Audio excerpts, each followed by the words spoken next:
everyone, my name is Alicia and today we're going to talk about a very important subject, student mental health.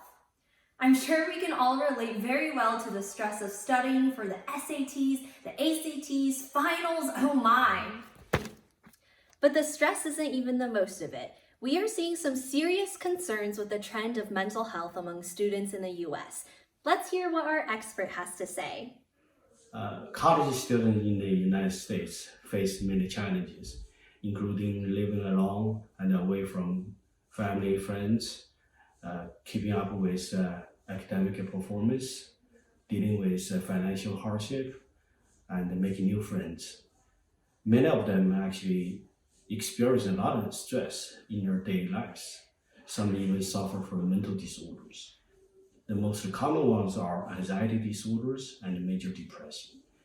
A recent survey actually found that more than 30% of students experience anxiety disorders, and more than 27% of them actually have clinically diagnosed major depression.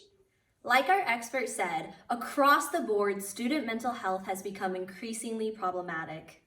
About 1/3 of high school students or college students have persistent feelings of sadness or anxiety, and 80% of students feel stress on a daily basis. Furthermore, according to the CDC, 1 in 6 youth reported making a suicide plan in 2019, which is a 44% increase since 2009.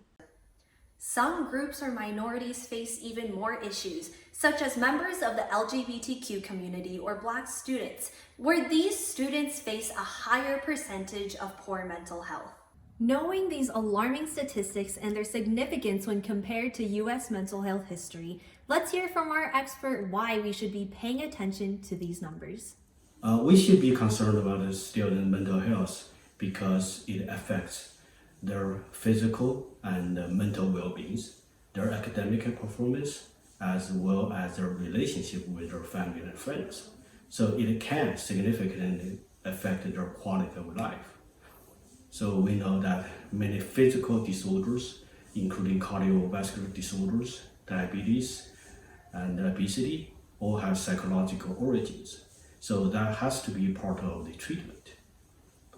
We also know that many students drop out of college because of their mental health issues. There are over 60% of them actually. That's a pretty high number. So if we can help them deal with their mental health issues, so we can really help a lot of students get a college degree so they could have a better future. Another recent challenge that students have faced was the COVID-19 pandemic. By pivoting to online classes, students are not only pressured by health and safety risks, but also the phenomenon of Zoom burnout.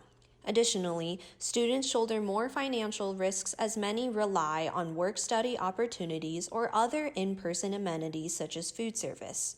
Thus, the pandemic has only deteriorated the ongoing issue. So, what should be our next step?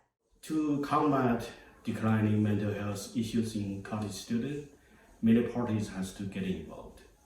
The universities could provide more and accessible mental health services by hiring more professionals to cut down the waiting time. And professors should be educated to recognize students who might be struggling with mental health problems. And students themselves also could learn some basic skills to dealing with their mental issues such as relaxation, meditations, and mindfulness. And also they have to be educated to understand their problems so they could seek out help. Although some of the increase in our data that we see is due to an increase in reporting mental health issues, it doesn't account for all. We still have a mental health crisis in the US, with 40% of students failing to seek proper or professional help. Both educators and students alike should help combat the stigma of mental health. Let's all be a part of this change, even if it starts with yourself.